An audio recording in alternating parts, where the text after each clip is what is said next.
अस्सलाम वालेकुम दोस्तों। तो आज का ब्लॉग मैं इसलिए बना रहा हूँ ताकि सब लोग ये ब्लॉग देखें और सबको पता चले कि जो आयशा दीदी के डैडी है सैफू बड़े अब्बा, उनका इंतकाल हो चुका है। और मैं ये चाहता हूँ कि जो भी लोग ये ब्लॉग देखें वो लोग उनके लिए मग़फ़िरत के लिए दुआ करें। और मैं ये बताना चाहता हूँ सबको कि उनके घर पे क्या हो रहा है। अभी मैं कैसे बताऊँ, मतलब सैफू चाचा और आयशा दीदी वो लोग बहुत अटैच थे एक दूसरे से। और सैफू बड़ेप्पा और मुनव्वर भाई भी बहुत अटैच थे। सैफू बड़ेप्पा सब बच्चों से ज़्यादा अटैच थे, एकदम फ्रेंडली रहते थे। लेकिन जब उनका इंतकाल हुआ है तो फिर और मुनव्वर भाई की जो हालत हो चुकी है वो मैं बता नहीं सकता। वो रो के उनकी जो हालत है मैं बता नहीं सकता। और आशू दीदी भी, उनकी भी सेम ही हालत है, मतलब बहुत रोए लोग। सबको वो अपना दोस्त बना के रखते थे, लेकिन अभी जब उनका इंतकाल हो गया तो फिर मुनव्वर भाई का ये जो उन्होंने हम लोग को बताया, मेरे को और रियान भाई को, बोलते कि जब हम लोग को बता रहे थे ना तो उन्होंने ऐसा बोले कि मेरा दोस्त मेरे को छोड़ के चले गया। तो आप लोग समझ ही सकते हो कि कैसा रहते रह गए वो सबके साथ। और मैं आपको बताता हूँ कि मेरे लिए उन्होंने जो लास्ट मैसेज करे थे वो भी मैं आपको बताता हूँ, एक सेकेंड।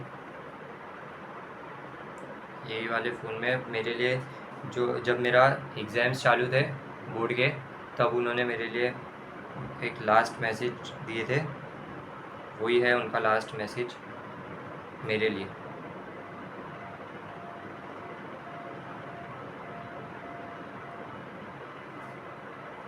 यही है, आपको साइड में स्क्रीन दिख रही रहेगी, यही है उनका लास्ट मैसेज। और उसके बाद में जो उन्होंने ये एक लास्ट वो भेजे थे, वो मेरी मम्मी को भेजे थे उन्होंने। वो ऐसी मतलब हमेशा भेजते ही रहते हैं, लेकिन ये वाला जो है ये दो चीज़ लास्ट है मेरे लिए। एक चीज़ है और एक चीज़ है मेरे मम्मी के लिए।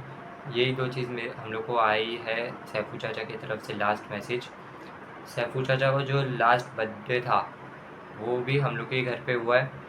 वो लास्ट बर्थडे के दिन उन्होंने बोले थे कि ये है मेरा अभी का लास्ट बर्थडे। उन्होंने खुद ही तभी बोल दिए थे और तभी हम लोग वो सब चीज़ों को मस्ती में ले रहे थे। वो वो रात में अवरेश भाई आए थे हम लोग के घर पे केक लेके। सैफू चाचा तो करते नहीं है ये सब, सैफू बड़ब्बा करते नहीं है ये सब, लेकिन जब केक लेके ही आ गए थे तो फिर वो मस्ती मस्ती में सब हो गया।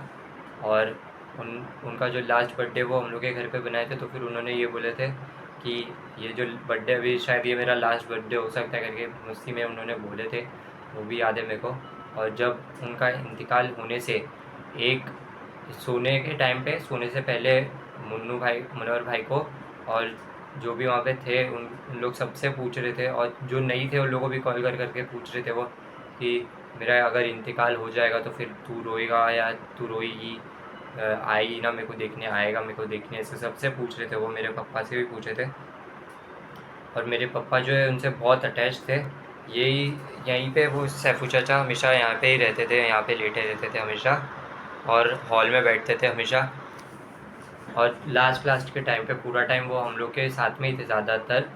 मतलब पापा जा के ना सैफू चाचा को लेके आ जाते थे। और सैफू चाचा ने इंतकाल से सोने से पहले ये बोल के सोए थे कि ईद के बाद मैं इंशाल्लाह मुज़फ़्फ़र के घर पे चले जाऊँगा। ऐसा मेरे पापा का नाम है मुज़फ़्फ़र। तो हम लोग के इधर आ जाएंगे करके उन्होंने वहाँ पे सबको बोल दिए थे। लेकिन उसके बाद में रात में जब दो दो या ढाई बज रहे थे तभी उन्होंने दो लंबी लंबी सांस खींचे और उनका इंतकाल हो गया। और जो वहाँ पर था, मतलब मुन्नू भाई भी वहाँ पर थे नहीं, मुन्नू भाई भी बाहर गए थे थोड़े टाइम के लिए। मेरे पापा से जो सैफू बड़ेप्पा है वो बहुत अटैच थे। और पापा भी सैफू बड़ेप्पा से बहुत ज़्यादा अटैच थे, क्योंकि उन लोग दोनों भाई लोग बचपन से ही, मतलब छोटे मोटे झगड़े भी होते थे, बातचीत भी बंद हो जाती थी उन लोग की, लेकिन बाद में वापस से सैफू बड़ेप्पा बात कर लेते थे या कभी पापा बात कर लेते थे उनसे। और इन लोग का कभी भी ये झगड़े हुए लेकिन बहुत कम हुए, और जब भी हुए तो फिर थोड़े दिनों के बाद में लोग बात भी कर लिए। लेकिन क्योंकि उन लोग का रिलेशन जो था बहुत अच्छा था, उन लोग अंडरस्टैंडिंग थे एक दूसरे के लिए। तो यही मतलब सैफू बड़ेप्पा सबसे ही अच्छे से ही थे, किसी से उनका वो प्रॉब्लम ही नहीं था।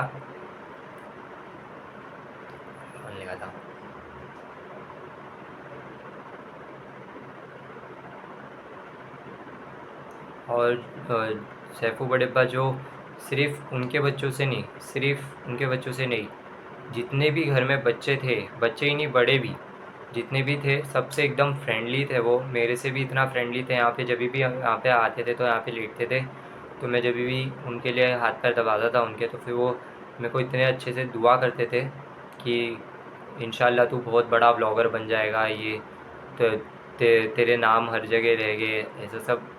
और वो मेरे लिए दुआ करते थे। और जब भी हॉल में बैठते थे और वो देखते थे कि मैं ब्लॉग बना रहा हूँ, और मैं ब्लॉग बनाते टाइम पे कोई भी मेरे से गलती हो जाती थी, तो पापा चिल्लाते थे कि कैसा बात कर रहा है, देख कैसा दिख रहा है तू, ये वो। लेकिन सैफू बड़ेप्पा उनको बोलते थे कि नहीं नहीं ऐसा मत बोल, वो अच्छा कर रहा है, जो भी कर रहा है वो अच्छा ही कर रहा है, उसको कुछ बोल मत, अच्छा कर रहा है वो, जैसा भी है वो अच्छा ही है। मतलब मैं उनके लिए बहुत ऊपर था। वो डायरेक्ट बोलते थे जैसा भी कर रहा है तू अच्छा ही कर रहा है। मैं अगर ख़राब भी करूँगा, मेरे को भी ऐसा लगे कि मैं ख़राब कर रहा हूँ, तो फिर भी वो बोलते नहीं नहीं तू अच्छा कर रहा है, तू टेंशन मत ले, तू करते जा, कंटिन्यू कर, तू बहुत बड़ा ब्लॉगर बनेगा, दुनिया में सबसे बड़ा ब्लॉगर तू ही बनेगा, ये ऐसा उनका हमेशा मेरे लिए दुआ रहती थी। इंशाल्लाह उनकी दुआ कबूल हो, और सब लोग उनके लिए दुआ करें कि उनको जो भी परेशानी थी सब, लेकिन उन और पापा को ये बात मालूम थी कि ज़्यादा टाइम नहीं है सैफू बड़ेप्पा के पास, कभी भी इंतकाल हो सकता है। क्योंकि जब पहले जितने भी बार पापा ने स्टार्टिंग से लेके गए हैं डॉक्टर के पास, तो डॉक्टर ने पापा को यही बोला कि इंतकाल कभी भी हो सकता है, अभी कुछ बोल नहीं सकते ऐसा, क्योंकि 15% हार्ट चल रहा था। तो आप लोग समझ सकते हो कि पापा को बता दिए थे, लेकिन पापा खुल के मुनव्वर भाई को या आयशा दीदी को या बड़ी अम्मी को किसको भी बता नहीं पाए। पापा को ही मालूम थी ये बात। पापा ने हम लोग को भी जब भी इंतकाल हुआ उसके बाद में पापा ने हम लोग को भी उसके बाद में बताया। तो ये तो पापा को मालूम ही था कभी भी इंतकाल हो सकता है। लेकिन सैफू बड़ेप्पा की हालत थोड़ी मतलब ठीक हो रही थी, ठीक होते होते ही फिर अभी अचानक से इंतकाल हो गया। हम लोग भी शौक में थे कि अभी तो ठीक हो रहे थे, ठीक होते होते कैसे हो गया ये, ऐसे सोच रहे थे हम लोग भी। और ये जब भी पापा को डॉक्टर ने बोला था कि कभी भी इंतकाल हो सकता है, तो फिर वो बहुत टाइम हो चुका है उसको, वो बात हो के मतलब 1 साल पहले की बात है ये। 1 साल पहले से सैफू चाचा की कंडीशन थोड़ी ख़राब ही चल रही थी। लेकिन आप लोग भी सोच सकते हो कि इतना टाइम सैफू चाचा का इंतकाल के लिए टाइम इतना हुआ, और जाके रमज़ान के लास्ट के 10 रोज़े में ही इंतकाल हुआ। दुआ करना कि उनको जो भी जो भी तकलीफ़ें रहेगी, गुनाह रहेगी, सब ख़त्म हो जाए, अल्लाह ताला माफ़ कर दे उनको। तो मैं यही चाहता हूँ आप लोग भी यही दुआ करें। हम लोग तो दुआ कर ही रहे, तो जितना हो सके उतना ज़्यादा शेयर करो और सबको बोलो कि दुआ करें। और जो 2-3 लोगों ने मेरे को कमेंट भी करे कि 26वें रोज़े को सैफू बड़ेप्पा का इंतकाल हो गया, और मैं ये दूसरा जो शॉर्ट्स डाला हूँ मैंने रमज़ान का 27वें रोज़े का, तो अगले दिन मैं वहाँ पर इफ्तारी दावत थी। तो फिर अभी मैंने जब हिस्सा ले चुका था पहले ही, तो फिर अभी बीच में से मैं छोड़ के तो जा नहीं सकता, इसके लिए मेरे को जाना ही पड़ा वहाँ पर।